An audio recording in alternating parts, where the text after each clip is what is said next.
Okay, share screen. This is actually kind of relevant to the discussion in a tangential way, I think. Yeah. Perhaps.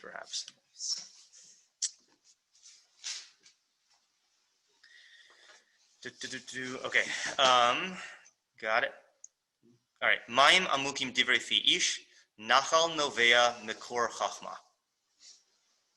How would you translate that? Deep waters are the words of the mouth of man. Yep.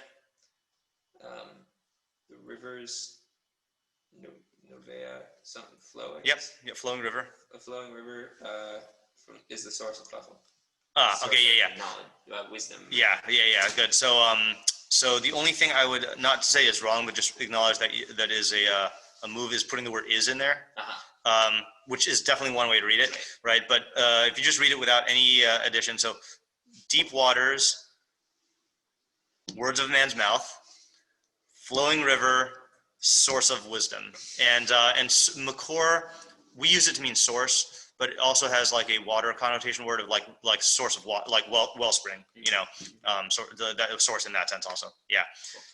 All right. So what are the questions and problems here? One is, what's the syntax of the pasuk? Like, where do you put the ises? So like one way to say it, ma'im amukim divrei fi ish, that the words of a man's mouth are deep waters. Mm-hmm. And then you could do it the way you said it, which is that the second half is its own metaphor. Right. That makor chachma is a nachal novea, or like vice versa, or will be the other way or other ways. Usually it's one long thing. Yeah, one long thing, right? Is the words of a man's mouth are deep waters, a river that's flowing, and a makor chachma. Yeah, I think those are the two basic ways to go. I guess I have a question on either one of those. Yeah. Why you have a question? It's not clear. Yeah. Like, why is the word of man like either the source of chachma or deep water? Like, what's you usually think of wisdom or knowledge like outside of man, and man's like kind of interesting interacting with it. Right. So your question. Wait. So let me just make sure, because I feel like there's a bundle of questions potentially in that. So your question is, I don't get the emphasis on the external thing. It just seems like man is producing the knowledge here, like okay. creating knowledge. Right. Okay. Good. Right. Yeah. Okay. So I mean, that itself might be a clue in that that if it's talking about some form of communication, right? Then that would explain why why it's coming from man. Yeah. What are like deep waters or like flowing river? Like what? I think I'm not even clear like what the metaphor is supposed to be. Yes. Okay. Good. Right. So that's not before we even go to the nimshal. The question is like, do we understand the mashal correctly? Like just in its own terms, right? So ma'im amukim. So what do you think of when you think of ma'im amukim? Like, I mean, it's like unfathomable depths. Like, not in the nimshal, just in terms of no, the I'm saying like what kind of water are you picturing or thinking of? Not picturing. Sorry. Yeah. Triggered. Yeah. Like what kind of water do you assume it's talking about? Like an ocean or... Yeah, that's what I thought also. But there's another possibility. And I think it's the non-intuitive possibility, but maybe there's just something I'm missing that, like, because a lot of Mefarshim take this other possibility. The lake? No. I mean, well, so let's say like one category here is no, not quite that far. No, so one general possibility is water that is deep. Like whether it's the water, whether it's a lake, whether, the other possibility that they take it is water that is located at depths. So for example, like with the water at the bottom of a deep well. So the water itself, the water level is not deep, but in order to access it, you have to go way down to get it. And again, that's what I'm saying. Like to me, that's non-intuitive. Maybe that's just a way that ma'im amukim is used. I would just think amukim is like an adjective to describe like the depth of the water. I mean, but yeah, right. So nachal novea, though, I think is the easiest one, just to get the mashal for, right? A flowing river, we know what that is. I don't think that could be anything other than a flowing river. And then makor chachma, again, like is that? I guess just to put the question clearly, is Makor Chachma part of the Nimshal or part of the Mashal? Because if it's part of the Mashal, then it's using Makor as like a water source. But if it's part of the Nimshal, then it's saying a Nachal Novea, or a source of Chachma is a Nachal Novea, you know? Like, because Divrei Pi'ish is definitely Nimshal. Right. And so if you pair that with Makor Chachma, then that's also part of the Nimshal. Or if you take the chain way of reading it, that Divrei Pi'ish is three things. It's Mayim Amukim, it's Nachal Novea, and it's Makor Chachma.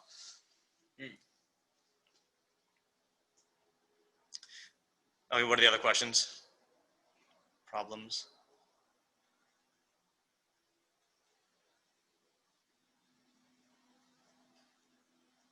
I mean, I guess we took up like a kind of like a pre-question to a question, but I was saying that I don't understand what like deep water or water that is deep is supposed to be conveying.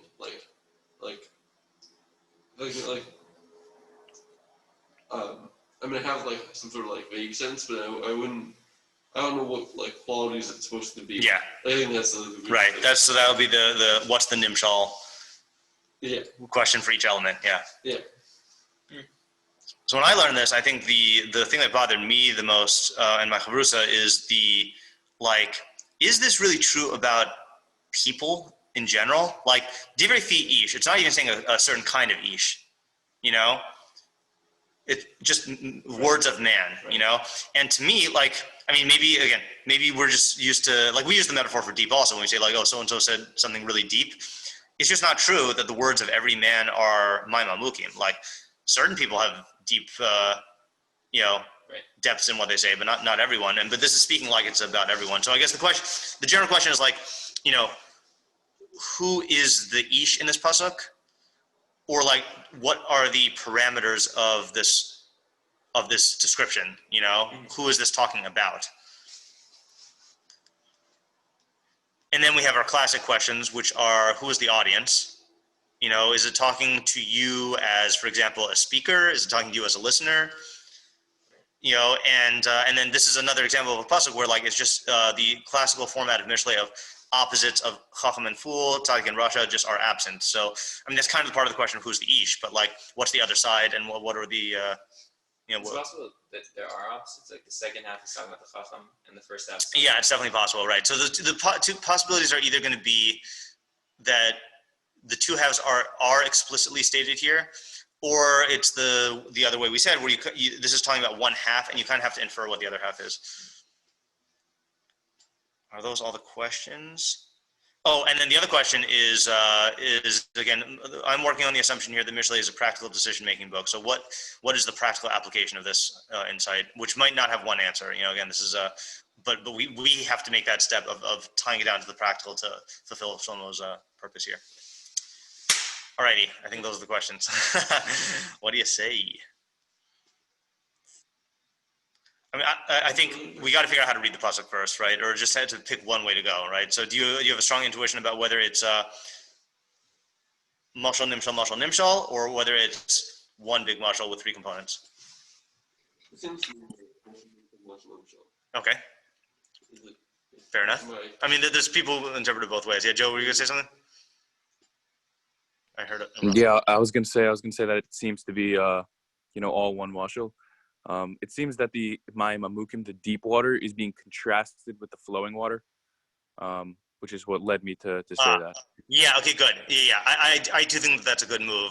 Is that I guess you can have deep rivers, like that is a possible thing, but I feel like if you again just based on my layman's water experience, the deep waters are the ones that are not flowing. A deep ocean or a deep lake, and then river is something else. But it's interesting that you said, Joe, that would lead you to think it's one big mashal. I think that supports Isaac's thing, that Mayim Amukim is one mashal, and then Nachal Noveh is another mashal. And they're contrasting each other, yeah. Yeah, okay. That's what I meant. I guess Okay. I was okay. Yeah, a little bit of semantics in the way I said it. Yeah.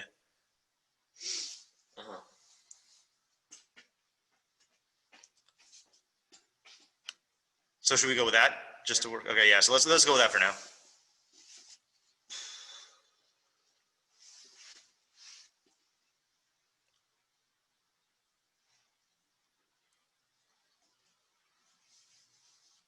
So the not the problem, but the question that now we have to answer is, now we're setting up the Maimamuk, specifically Divrei Fi'ish as Maimamukim, right? And then Makor Chachma is Nachal Novea. So Divrei Fi'ish, at least we have some intuition about, like the words of a man's mouth. Like, we know people, we know they have mouths, they talk. But Makor Chachma, what is that even saying, you know?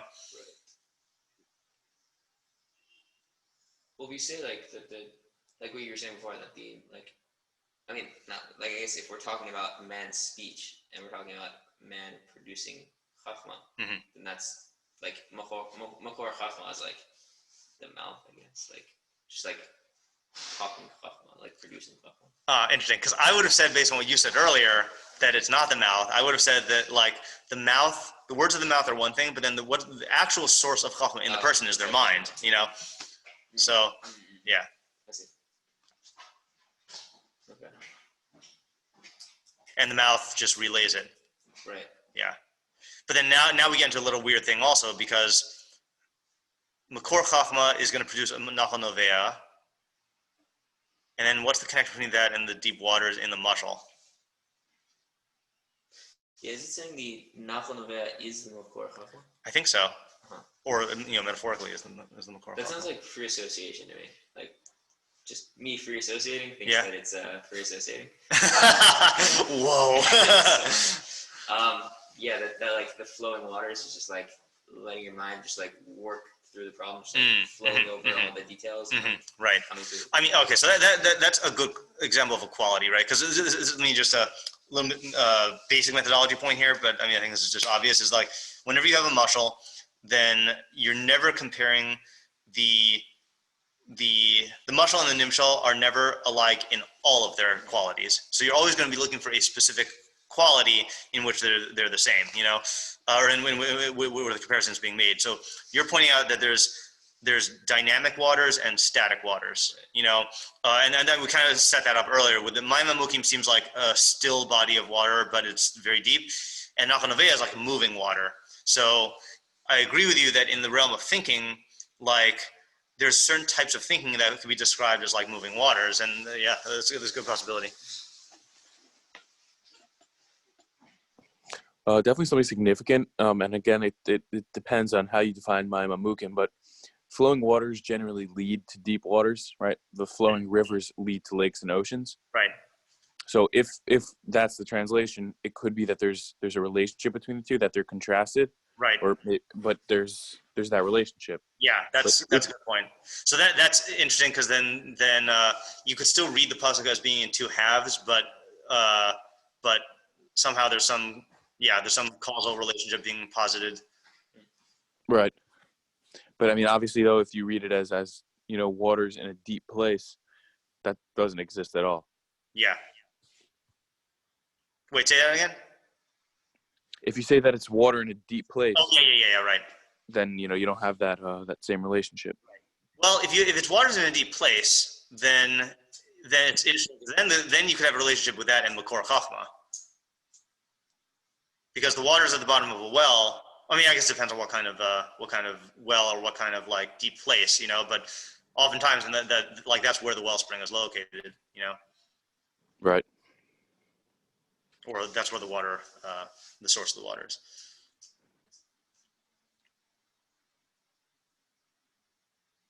So you want to take that approach you were saying about the free association? Yeah. And just to be clear here, when you say free association, you don't mean it in the psychoanalytic sense. No. You mean it like letting your mind go and like probe and think and explore. Right. So that's like, if you do that, then you'll kind of, I guess, produce like fiducian and new ideas. But if you're kind of let your mind just kind of calcify sort of and just like, I don't know, not really move, I guess. Yeah. Like the deep waters, then you kind of won't. You're just just like talking random nonsense. You're not producing anything new. Okay, so what other people say. Okay, so then what the only thing missing from that approach is what is then the amukim? Like, what's the quality of that's amuk? referring to the fact that they don't move. Not that they're. But would you really need to say that it's amuk if you're trying to get across the idea? You could just say like a lake, or something like that. Yeah. I was thinking about the amukim. Yeah. I think maybe you could say that like it's not like no one else can have insights. A person can have like a few like deep insights, but they're not like refining them or coming up with new things. Mm-hmm. Yeah. I thought. Yeah. Okay. Oh, so what do we? Oh, no, yeah. I was like something in that vein. Like Right. Means so it's not a makor, but it is deep. Yeah. Mm-hmm. So yeah, building off of that. Yeah. That the basically all the deep things that you will say basically will be just kind of what the other people around you are saying. Mm-hmm. So you'll just be like parroting different speech. So like if you happen to say something deep, it's not because you came up with it on your own. It's because I see. Yeah. Okay. So then is that so just how would you then? I think you could use that to answer the question I was asking about the deep part. So yeah. So just So if you there's two elements of the deep waters. Yeah. One is it's not moving, right? It's calcified, and you're just kind of taking in what other people say. Yeah. The other element is it's deep. Like if you say something deep but your mind is not really working, then it's just going to be parroting the outside ideas. I see. All right. So now that we have like the elements of a full approach, so now let's try to make that final move of state the main idea of the entire pasuk then. And again, maybe it'll help if you try to like apply this, search for a practical application, and that might help you formulate the idea. Because I think the elements are all there, right? You've given a perush of every element of the pasuk. So now let's see if we can put it together.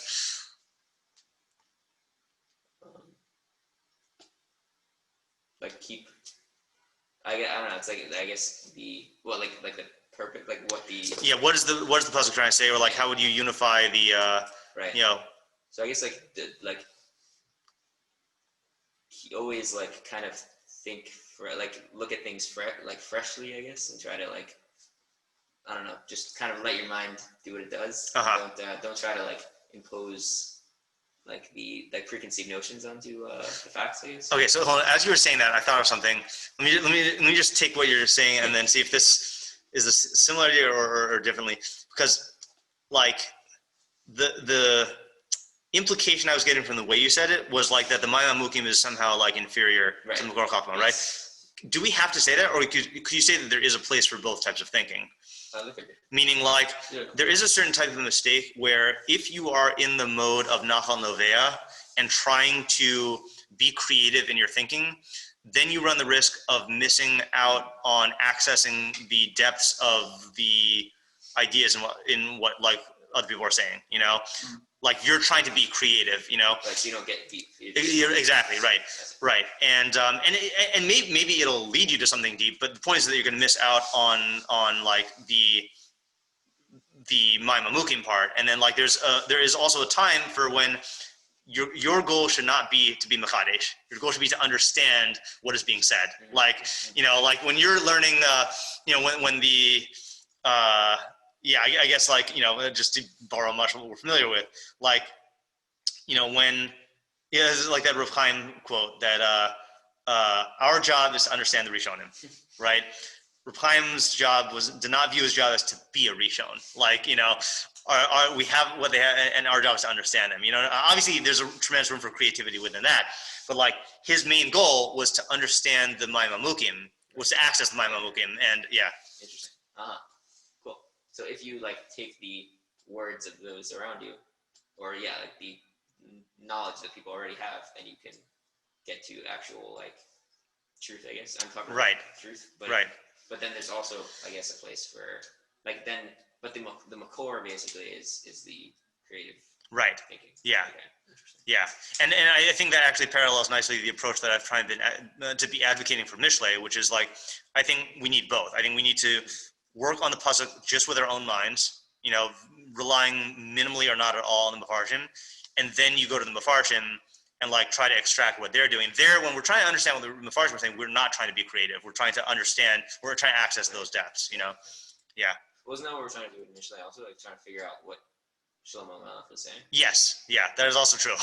right. But I guess experientially, the type of thinking we are employing when we're using just his words is the Nachal Novea type of thinking. The Makor Chachma. But it's anchored in his words. Yeah. All right. So let me show you. Did you have a the thing you said before this last move, was that leading somewhere that you want to like try to talk out before we look at Mefarshim, or? Not specifically. Okay. I was just thinking that like almost didn't seem like a negative. Yeah. Okay, so let's look at. I think when I prepared this over the summer, the idea I liked the most was Rabbeinu Yonah. And I think it would be also a good basis for comparing to what we did. So Rabbeinu Yonah's was at the left column. Rabbeinu Yonah, left column, right, towards the bottom. My mamukim diver fi ish, nachal novea makor chachma. Ha'ish asher hu novea makor chachma kanachal. Whoa. Okay, right. So right away, which way is he reading the pasuk? One big thing, right? So just to say that explicitly one more time. So he's reading it as Divri fi ish, ma'im amukim nachal novea makor chachma, I think, right?